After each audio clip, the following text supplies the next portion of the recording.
todos. Bom dia. Fazer a leitura do livro Caminho, Verdade e Vida, de Francisco Cândido Xavier, pelo Espírito Emmanuel. O tema de hoje, Palavras de Mãe. Está em João, capítulo 2, versículo 5.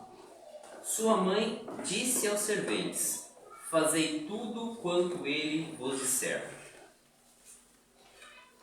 O Evangelho é roteiro iluminado, do qual Jesus é o centro divino.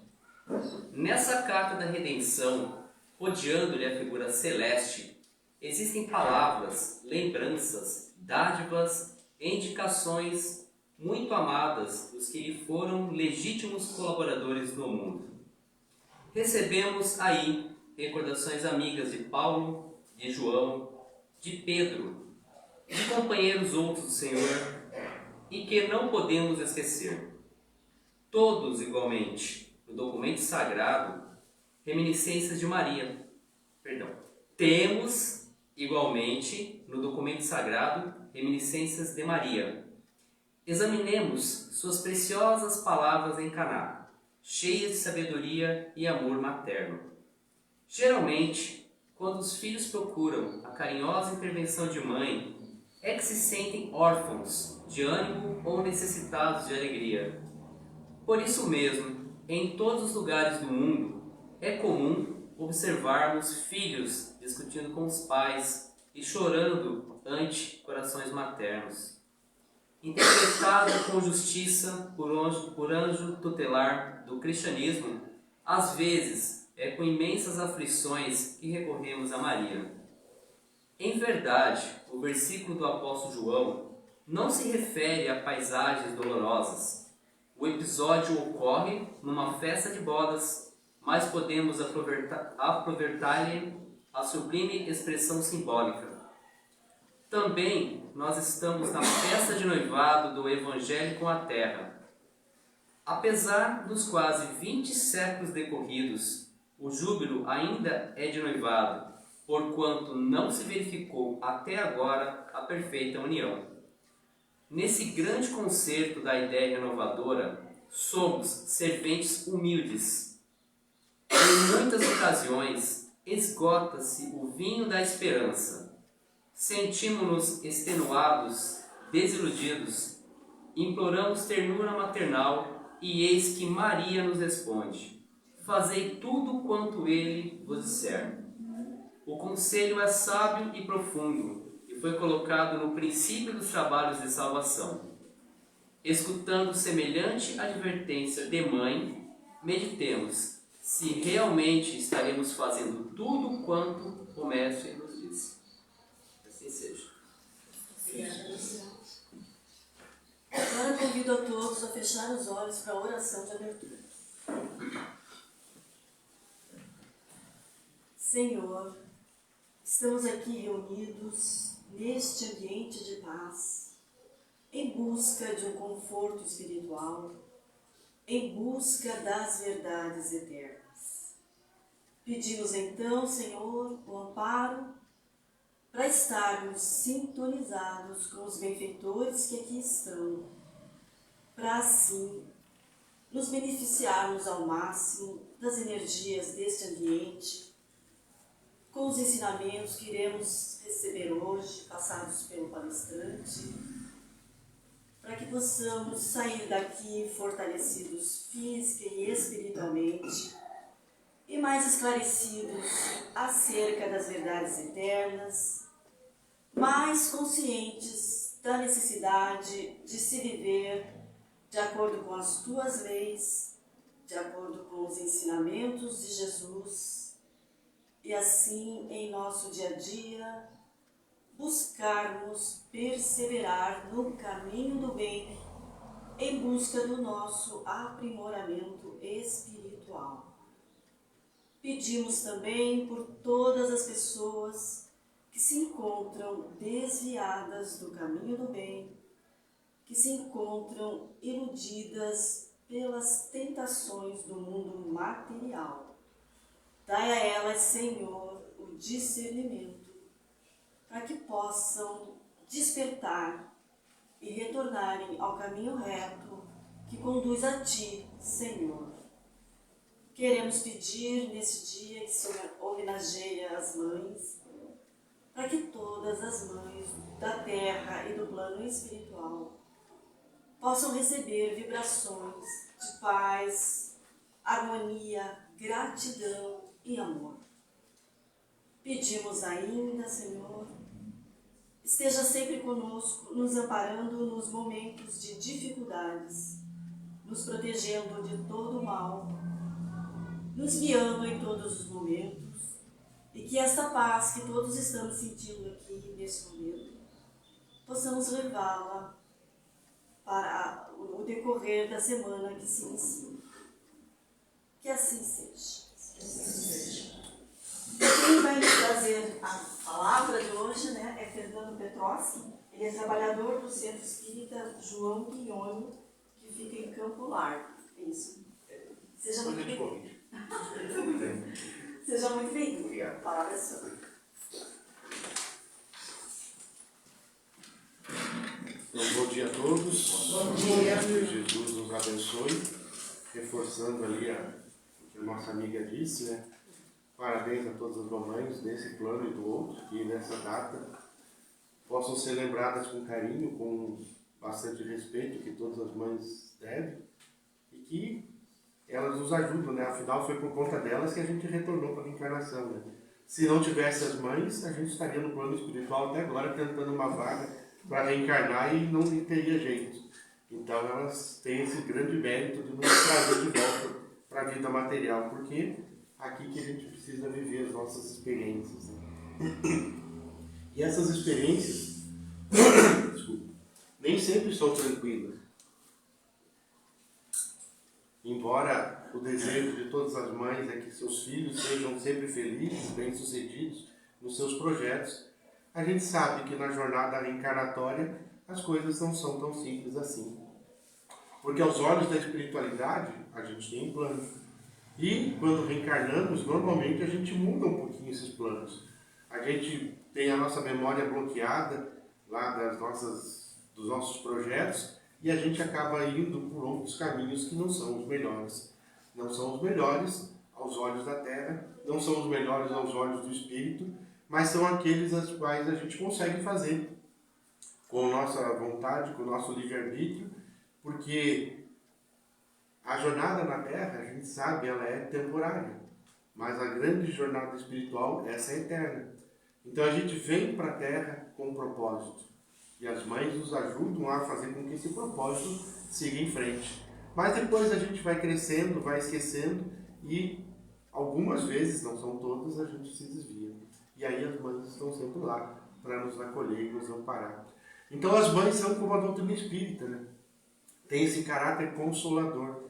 Porque no dia 18 de abril de 1857, quando Kardec lançou o Livro dos Espíritos, nos trazendo essa nova revelação, podemos dizer entre aspas, né? Porque em verdade os fenômenos espíritas sempre existiram, Kardec só teve o trabalho de escrever, mas os fenômenos já existiam, e a gente percebe que na doutrina o grande trunfo, a grande característica é o seu caráter consolador. Porque quando a gente se depara pelas provas que a vida nos traz, quando a gente se depara com as dificuldades que nós temos para vencer, porque a gente não reencarna só como uma viagem de turismo, né? Como um cruzeiro que a gente vai para se divertir e está tudo bem. A gente tem um propósito aqui. E o grande propósito da encarnação, como nos diz o Livro dos Espíritos, na questão 132, é de evoluir. Já nos dando a entender que a passagem pela Terra, ela é temporária, é muito rápida perante a vida eterna. Então a gente tem que fazer aqui é aproveitar o máximo de tempo possível. Aproveitar o momento presente, porque essa é uma oportunidade que Deus nos concedeu, que a espiritualidade nos ajudou, para que a gente alcançasse esse grande fim. Porque nós não estamos na Terra, como às vezes pode parecer, só para ter sucesso. Às vezes a gente passa pelas experiências da vida e descobre algumas pessoas, por exemplo, que se sentem fracassadas, que se sentem frustradas, porque não conseguiram atingir seus projetos, não conseguiram ter o salário que gostariam, não conseguiram ter a projeção que queriam, não conseguiram trazer junto de si os seus amores como gostariam e, portanto, desanimam, ficam tristes, esquecendo que nada disso acontece por acaso. Quando Jesus nos disse lá no Evangelho de Mateus que nesse mundo tereis aflições, ele já tinha nos dado a letra, já tinha dado um spoiler, né, do que seria a nossa jornada na Terra. Nesse mundo tereis aflições.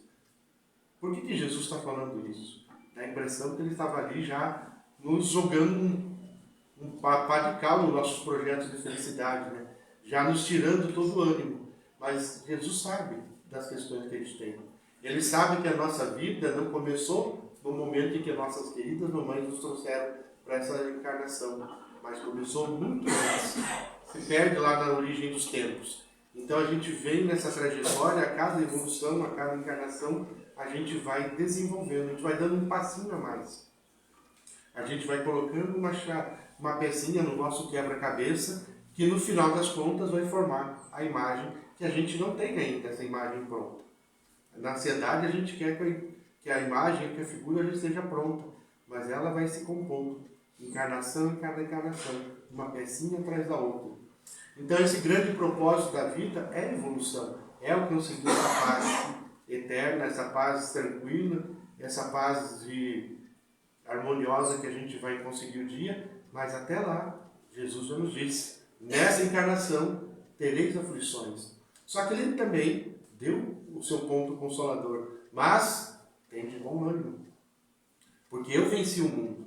Então Jesus veio, como nos traz o Livro dos Espíritos, como modelo e guia, para mostrar exatamente isso. Se Jesus conseguiu vencer as aflições, que ele nem precisava ter passado, e venceu, nós também podemos. Então não é porque a gente não está no ponto de Jesus, no mesmo ponto espiritual dele, que nós não podemos vencer também. Se Jesus veio nos mostrar que é possível vencer, nós também podemos. A gente só precisa acreditar nisso. E acreditando nisso, a gente vai entender aquilo que Joana de Ângeles nos diz no capítulo 42 do livro Leis Morais da Vida, é prosseguir sempre. Porque quando a gente prossegue, as lutas se amanham. Quando a gente prossegue e insiste nas dificuldades, elas são vencidas. Mas se a gente não consegue força suficiente para fazer essa prosseguir, para vencer essas dificuldades, para ter bom ânimo nas dificuldades, qual é a tendência das coisas? A tendência é desanimar, se rebelar, ficar triste. Alguns entram num processo depressivo, outros, infelizmente, tentam fugir da vida porque não conseguem mais enxergar ali um propósito para essa vida. Mas o Evangelho nos diz prosseguir sempre. Se Jesus nos recomendou termos bom ânimo perante as dificuldades, ele não falou isso por acaso. Quando Joana de Ângeles, nesse livro Leis Morais da Vida, anotou esse capítulo, prosseguir sempre, é justamente esse estímulo para nos fazer seguir em frente. É por isso que a doutrina tem esse caráter tão consolador, porque ela nos mostra que essas situações que a gente passa agora não são aleatórias, não são jogadas assim de paraquedas na nossa vida para a gente fazer sofrer. Isso seria contrariar o conceito de Deus justo e bom. Por que Deus ia me fazer passar por uma aflição se não tivesse necessidade? Por que Deus me permite passar por essas dificuldades se não tivesse ali um mérito para a gente aprender, para a gente vivenciar? Assim como as nossas mães. Elas veem muitas vezes as nossas dificuldades, mas se ela vai pegar a gente no colo todas as vezes, como é que a gente vai crescer? A gente vai ser uma criança birrenta e mimada, né? Que acha que tem que ser atendido em tudo. Mas muitas vezes elas deixam a gente cair, deixam a gente sofrer um pouquinho justamente para nos ensinar a sermos fortes, a prosseguir, a vencer as nossas dificuldades. E esse é o grande propósito que a gente tem que ter, prosseguir sempre. É claro que muitas vezes acontece quando essas aflições se tornam mais pesadas, mais difíceis, quando as lutas chegam a um ponto que parece que a gente não vai dar conta, a gente tem uma caída, é normal. Vamos lembrar que nós não somos ainda espíritos prontos. Não prontos no sentido físico, mas não somos prontos ainda na nossa no nosso projeto de pureza, de perfeição, porque estamos todos galgando esse processo, uma vida após a outra. Cada vida a gente vai aprendendo um pouquinho mais, a gente vai tendo a oportunidade de vivenciar algumas experiências, porque ao contrário do que algumas pessoas podem pensar, a nossa trajetória espiritual não é linear. Não é assim imediatamente depois. Eu fiz alguma coisa nessa vida, então imediatamente na próxima eu vou ter que resgatar. Nem sempre é assim. Às vezes tem algumas coisas que são tão difíceis que na próxima a gente não vai estar pronto ainda. Então a gente prossegue, prosseguindo sempre. E aí quando a gente está lá no ponto que já está mais fortalecido, agora vamos voltar naquela outra que ficou para trás e a gente vai ajustando. Cada dia, um dia após o outro, uma vida após a outra, uma pecinha após a outra. Quando a gente tenta colocar uma pecinha errada antes da hora, o que acontece? Não encaixa. E aí às vezes a gente tenta forçar, né, aquela pecinha e isso nos traz mais sofrimento. Porque a pecinha vai chegar na hora certa. Ou seja, a pecinha do sucesso financeiro não vai chegar antes do trabalho. A pecinha da felicidade conjugal, afetiva, não vai chegar antes da hora. Quando a gente tenta forçar uma situação, a aflição chega. E aí a gente se sente frustrado. Porque não deu certo. Porque não foi como a gente queria. E aí a gente desanima. A gente para. Mas Joana nos diz que todo desânimo, toda assim, é desânimo mesmo que é a palavra, na luta demonstra uma fraqueza dos nossos propósitos. Mas é claro que nós não somos ainda fortes o suficiente, mas estamos aqui para aprender. E é por isso que as bênçãos da reencarnação nos possibilita isso. Porque um dia a gente vai perceber que tudo isso que a gente passa aqui é temporário. É um estalar de dedos perante a eternidade. Então vale a pena o sacrifício, vale a pena superar a dificuldade, vale a pena enfrentar as coisas e prosseguir sempre, porque lá na frente a nossa felicidade vai chegar. Para isso a gente precisa então desenvolver algumas características. E nos diz a questão 909 do Livro dos Espíritos, sobre essa questão da força de vontade, sobre a fraqueza nos nossos propósitos, sobre o desânimo nos momentos difíceis, porque os momentos difíceis às vezes chegam. Todos nós passamos por isso, né? Às vezes é nossos amores que partem desse mundo para o outro, às vezes é um fracasso financeiro, às vezes um fracasso afetivo, mas se a gente parar, a gente não desanima. E aí a gente vai entender então por que às vezes essas coisas acontecem. Se a gente fazer uma retrospectiva, a gente vai ver que muitas vezes está em nós o motivo para aquilo acontecesse. Como nos diz a questão 921 do Livro dos Espíritos, né? O homem, né, o ser humano, é quase sempre, se não todas, o causador da sua infelicidade. Então, quando a gente pensa em terceirizar o outro ou a determinada instituição pela nossa infelicidade, é para nós que a gente tem que olhar. É aonde a gente falhou, aonde que eu preciso aprender, onde que eu preciso ressignificar essa situação. Porque nem sempre, nesse mundo terreno, as coisas vão fluir como a gente quer. As coisas vão fluir como tem que ser, mas não necessariamente do jeito que a gente quer. E aí a gente entende o que o Evangelho quis dizer quando diz que o mal é o remédio. Porque o mal faz sofrer. O mal é difícil de enfrentar, mas em termos espirituais é o melhor remédio. Porque ele não foca na vida material, não foca nessa encarnação, ele foca na eternidade. Se a gente privilegia o provisório, que é essa vida material, em detrimento da vida espiritual, que é verdadeira, muitas vezes a gente acaba sofrendo ainda mais. Porque a gente joga aqui todas as fichas e percebe que não vai enrolar do jeito que a gente quer, mas vai lá na frente. Porque a pecinha que eu estou colocando agora vai fazer sentido na montagem do final depois. Para isso a gente precisa ter alguns conceitos bem determinados na nossa vida. E aí que o processo da reforma íntima nos ajuda nisso.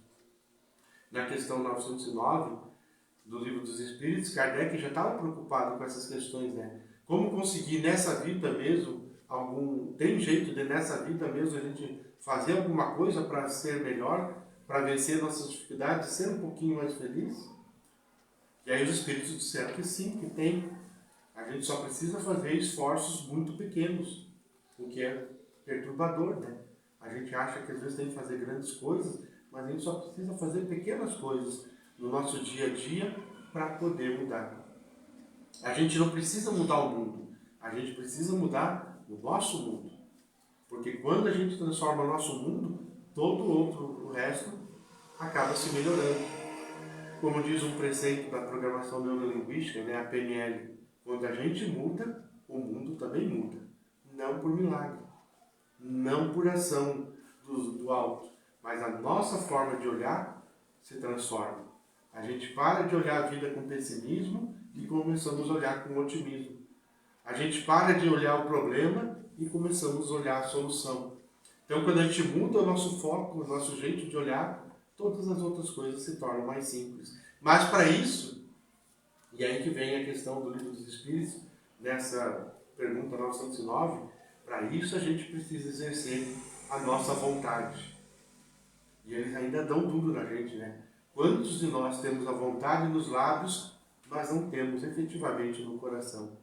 Quantos de nós diz assim, eu quero, mas no fundo a gente não quer tanto, né? A gente não tem muita vontade das coisas acontecerem. A gente tem assim uma militância virtual gigantesca, porque nas redes sociais, né, protegidas pelo anonimato, a gente tem solução para tudo, a gente critica tudo, a gente resolve tudo, mas fica limitado ao mundo virtual. No mundo real, poucos de nós efetivamente se dedicam a sair do conforto do seu sofá, onde assiste uma interminável série, para ir para o mundo realmente fazer o que precisa ser feito.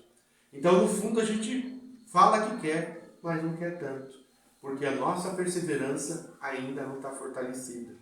A gente tem a vontade nos lábios, como diz os Espíritos, mas ainda falta vontade no coração. E aí, quando falta essa vontade do coração, qualquer transtorno, qualquer dificuldade, qualquer aflição, a gente desanima, descamba. Mas o Evangelho nos diz, através de Jesus, através de Joana, através de Emmanuel, de todos os outros mensageiros que nos trazem as lições, prosseguir sempre. Porque tudo tem uma razão de ser. Se a gente se entrega a cada luta que a gente vai ter, como nós seremos fortes um dia?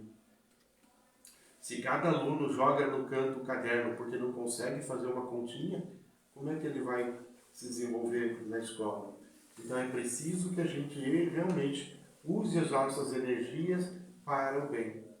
Por isso que a gente passa por esses processos graduais. Ninguém, nem Deus, nem Jesus vai nos exigir mudanças imediatas. Eles sabem que a gente não vai ter isso. Eles sabem que a gente precisa uma vida de cada vez, um dia de cada vez. Mas é importante que a gente não pare. Quando a dor se fizer mais forte, quando a gente não aguentar mais, e vai chegar momentos que a gente vai estar assim. Que a gente vai chegar em casa, vai ver às vezes a casa vazia, vai dar aquele desespero, aquele desânimo e deu vontade de chorar, chora. Vai no banheiro, chora até soluçar, até o meu peito, mas depois de um banho quentinho, gostoso, entender que a vida precisa continuar. Que não podemos mais ficar parados, porque quem está parado, obviamente, não sai do lugar. E o nosso propósito na vida não é ficar parado. Na lei do progresso, que lá nos mostra a terceira parte do Livro dos Espíritos, já nos diz exatamente isso, que nós temos um propósito que é de crescer. Fomos criados por Deus simples e ignorantes, mas não é para ficarmos simples e ignorantes a eternidade toda. O nosso propósito é sermos espíritos puros, sermos espíritos melhores, é atingir a perfeição. É um dia, para sermos um dia, todos anjos, como diz a música. E Jesus nos lembra exatamente isso o tempo todo. Vós sois deuses, ou seja, podeis fazer tudo que eu posso, que eu faço e muito mais. Por que eu ainda não consigo fazer o que Jesus nos ensina? Eu faço. Porque falta vontade de aprender. Porque a gente fica focado com outras coisas e esquece do nosso verdadeiro propósito. Então a gente usa as nossas energias, a energia da vida, de forma não tão boa ainda. E está tudo bem. Nós somos espíritos em formação, então nascemos simples e ignorantes, mas não todos ao mesmo tempo. Então tem os espíritos que estão mais adiantados, outros mais atrasados, mas todos estamos juntos no mesmo planeta, atuando nessa lei de cooperação para que um ajude o outro, um colabore com o outro. E nessa cooperação a gente vai crescendo, porque a gente vai entendendo o nosso propósito enquanto seres humanos, enquanto seres sociais, porque nos diz a filosofia, né? O homem o ser humano é um ser social por natureza. Nós não fomos criados para ficar isolados. E é justamente nessa cooperação, nesse auxílio, a gente vai ajudando um ao outro a sermos melhores. Então, para a gente prosseguir sempre, com fé, com esperança, nem sempre alegres, vamos lembrar disso. A felicidade não é ser alegre o tempo todo, a gente confunde muitas vezes, né, as coisas. Os Espíritos dizem que a verdadeira felicidade vai ser só no mundo espiritual. Mas nós podemos ser tão felizes aqui na Terra quanto a gente comporte a nossa capacidade. Mas a alegria a gente pode ter. Sei que é difícil a gente ter alegria nos momentos de dificuldade, mas para isso a gente vai fazendo pequenas mudanças na nossa vida, na nossa rotina. É o que a gente fala, é o que a gente faz aqui na doutrina espírita, o que a gente fala sobre a reforma íntima, que é justamente essas pequenas mudanças. Aquilo que os Espíritos falaram na questão 909, ou seja, mediante esforços muito pequenos, é justamente esse esforço pequeno na transformação do nosso dia a dia que a gente vai conseguindo mudar. Então, quando a gente quer mudar alguma situação, vencer uma dificuldade, a primeira coisa que a gente tem que fazer é mudar os nossos hábitos. Como é que a gente quer um resultado diferente fazendo as mesmas coisas? Eu quero emagrecer, quero ter um corpo fitness, um corpo bonitão, para poder postar nas redes sociais. Mas como é que a gente vai conseguir fazer isso sem atividade física, sem uma dieta equilibrada? Não existe milagre. Tem as cirurgias plásticas que podem dar um jeito, mas não vão resolver tudo. Porque o que importa é o que está de dentro para fora. Então, a primeira coisa que a gente tem que fazer é mudança de hábitos. Eu sou infeliz na minha vida afetiva, por exemplo, porque eu não consigo me relacionar com as pessoas. E aí a gente deveria se perguntar, mas será que o problema são as outras pessoas? Será que a gente não tem que mudar os nossos hábitos também internos e mudar o nosso jeito de ser? Talvez a gente tenha que entender esse processo de um jeito diferente. Ser mais amável, porque como nos diz o Evangelho, não façais aos outros aquilo que você não gostaria que fizessem para você. Então todo mundo quer ter respeito? Sim, né? Mas será que a gente respeita todo mundo? Todo mundo quer ser perdoado quando faz alguma bobagem na vida. Mas será que a gente perdoa as bobagens que os outros fazem para nós? Todo mundo quer ser amado nessa existência, mas será que a gente ama realmente todo mundo? Não digo amar assim no sentido afetivo, mas no amor assim, numa forma mais ampla, né? Claro que também na questão afetiva, 2 a 2, isso também vale. Será que eu faço para o outro tudo aquilo que eu gostaria que ele fizesse para mim? Normalmente a gente terceiriza, né, a felicidade para o outro. Esquece de fazer a nossa parte. A gente esquece de fazer o que precisa ser feito. Então a gente fica esperando e aí a gente cria uma expectativa exagerada que depois de não sendo atendida, nos traz frustração. E quando a frustração chega, a gente quer parar. A gente desanima, a gente quer jogar toalha, mas é necessário a gente prosseguir sempre. Nem todos os dias serão de paz e felicidade. Alguns dias são de luta. Como nos diz aí num termo bastante atual, né? Tem dias de luta e dias de glória. Se a gente fica esperando só dias de glória todos os dias, a gente se frustra. E a frustração traz sofrimento. E se a gente não prestar atenção, vira um círculo vicioso que depois é difícil sair. Então é ressignificar os nossos projetos, mudar a nossa forma de pensar, transformar as dificuldades em oportunidades, mediante mudança de hábitos, mudando assim as energias da vida. É assim que a gente consegue.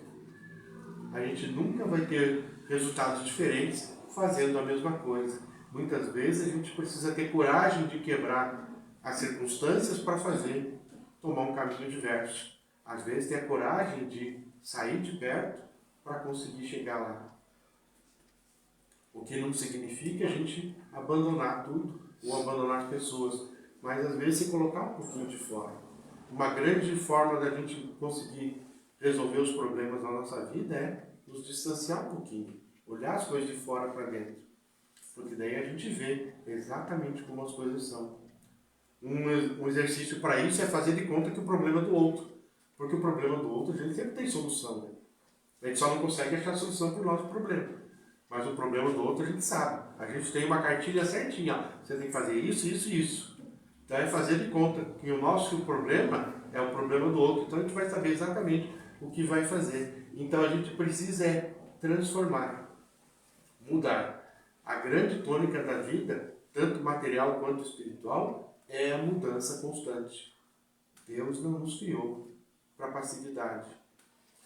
Deus não fez esse universo todo para a gente ficar em eterna contemplação. Ele nos fez e colocou nesse mundo justamente para que a gente transforme esse mundo. É assim que a gente evolui como ser humano, é assim que a gente evolui como espíritos imortais e é assim que a gente faz evoluir também o mundo que a gente vive. Hoje, por exemplo, nós estamos numa época de transição, indo para a regeneração. E como é que a gente quer que essa regeneração aconteça? Aí eu vou sentar no meu sofá e esperar que os ETs cheguem e levem embora quem não presta para ficar só os bons. Corre o risco da gente ser levado também, porque vai que a gente não é tão bom assim, né? Então é um risco a gente pedir isso. Ah, então eu vou ficar sentado aqui, vou eleger esse ou aquele sujeito para a presidência, para dirigir o país, e ele que se vire com o problema.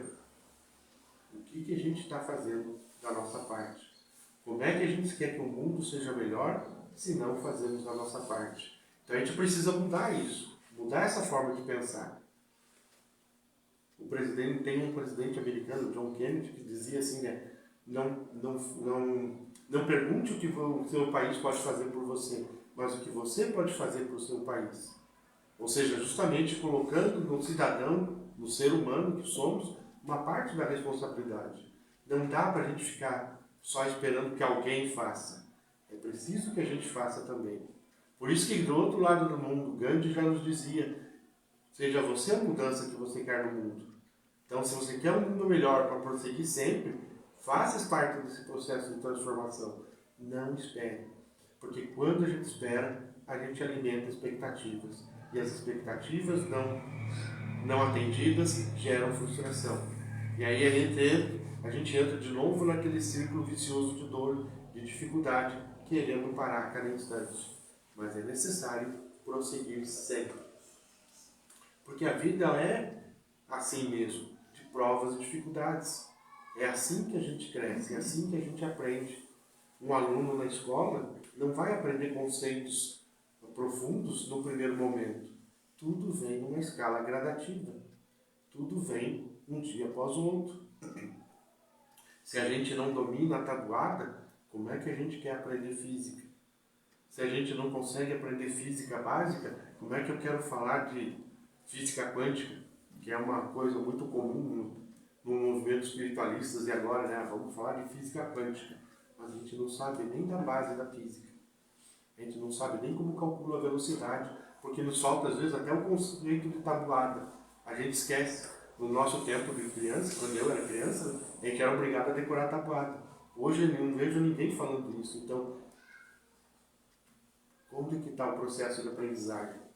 Então a gente precisa ir paulatinamente. Então todo o nosso processo de crescimento espiritual é como uma escola. A gente vai graduando os nossos conhecimentos conforme a gente vai se desenvolvendo, que a gente vai se melhorando. Mas se a gente para a cada reprovação, como é que a gente vai se formar? É necessário prosseguir sempre. Lutar contra as nossas imperfeições. É que está lá no Evangelho, que Kardec nos fala sobre a questão dos bons espíritos. Quem são os bons espíritos? Verdadeiramente falando. Se a gente for falar de bons espíritas, obviamente a gente está falando aqui de bons cristãos. Não é limitado só aos simpatizantes da doutrina.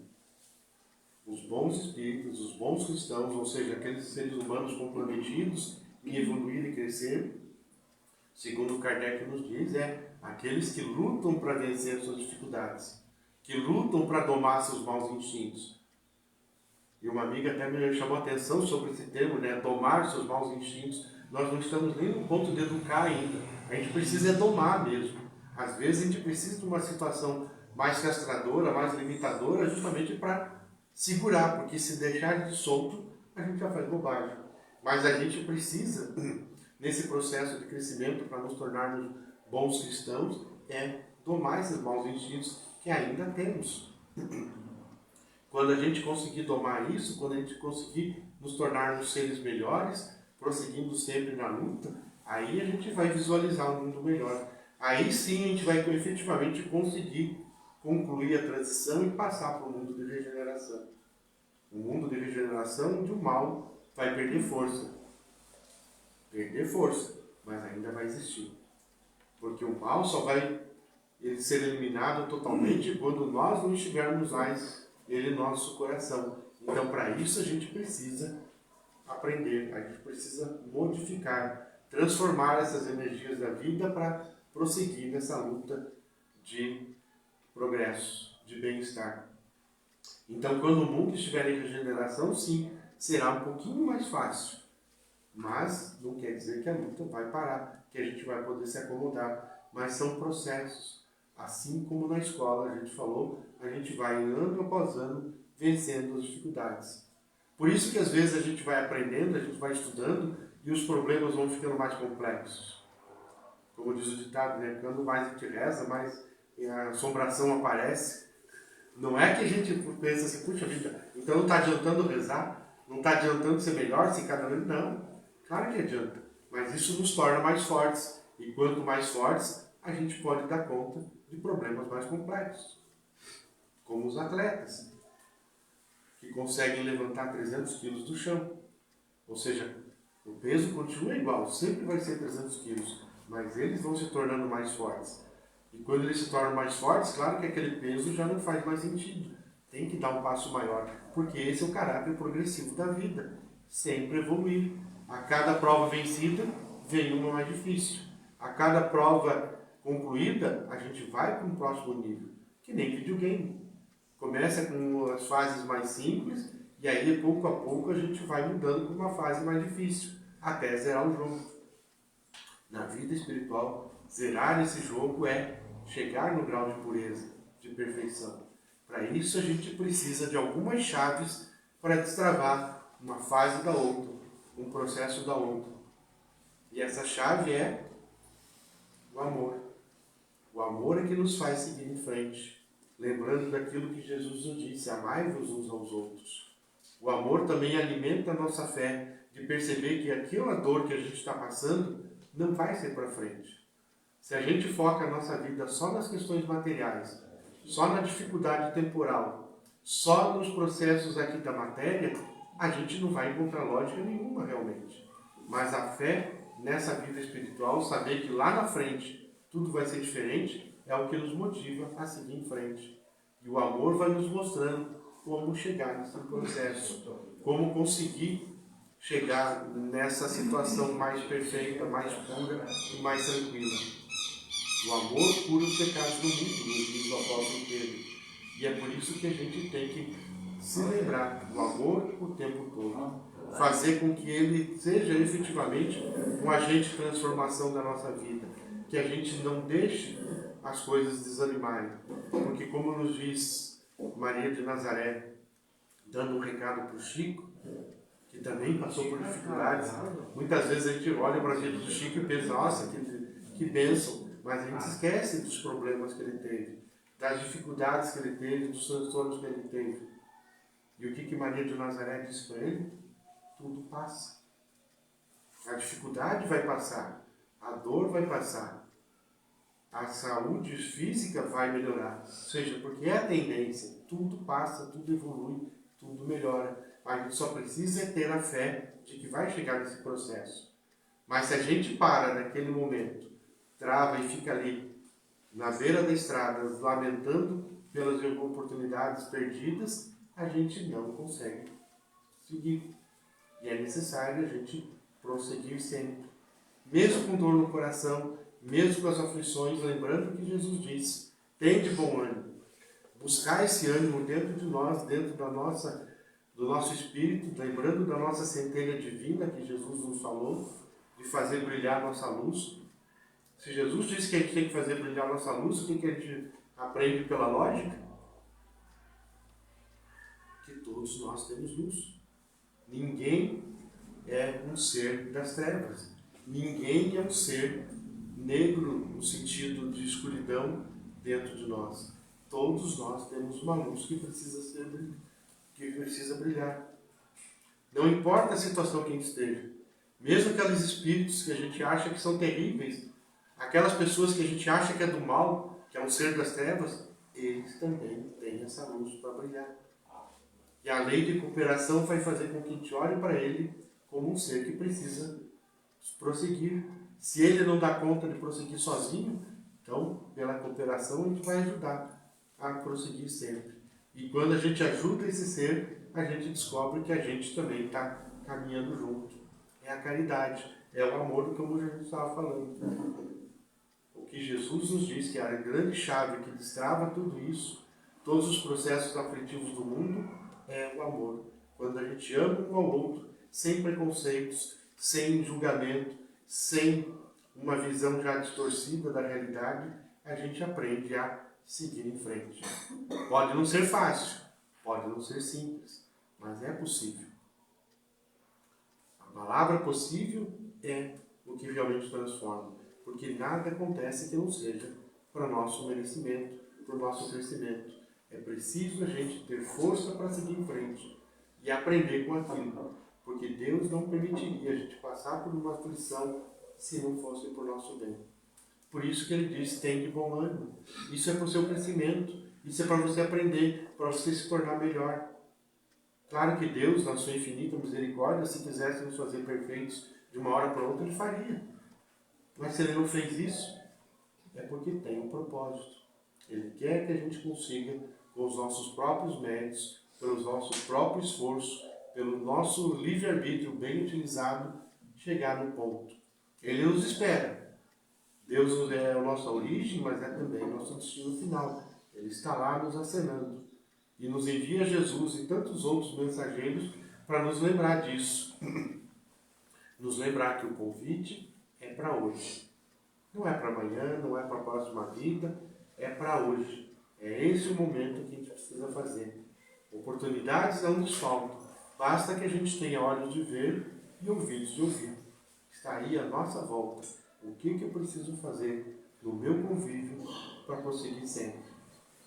Como estou lidando com as minhas aflições e dificuldades? Como que eu estou reunindo forças para isso? Se precisar de ajuda, pode pedir ajuda, não tem problema nenhum. Não é errado, não é nenhuma sensação de fracasso a gente pedir ajuda de vez em quando. Nós estamos aqui para isso, para nos ajudarmos. Claro que as casas espíritas, as diversas instituições religiosas estão aí para dar uma força também, mas elas não vão resolver tudo para a nossa vida. Como nos diz Jesus, ajuda-te que o céu te ajudará. É preciso que a gente dê o primeiro passo, que a gente siga em frente no nosso propósito, que a gente fortaleça a nossa fé, para então prosseguir sempre. E prosseguindo sempre, a gente vai alcançar a nossa tão amealhada, tão esperada felicidade. Agradeço a atenção de vocês, de todos, e já nos conectando mais uma vez com os nossos espíritos amigos, rogando a eles força, fé e coragem, para que nesses momentos difíceis, de provas, de expiações, onde as lutas se tornam mais acerbas, maiores, onde as estradas muitas vezes são longas, tortuosas, cheias de pedregulhos, cheias de desafios, e rogamos, Jesus, a Tua presença entre nós, nos ajudando a vencer essa jornada com fé, otimismo e esperança. Não nos permita ficarmos à margem da estrada, lamentando as oportunidades perdidas, mas que possamos prosseguir sempre nessa grande jornada de paz e de luz. Que assim seja.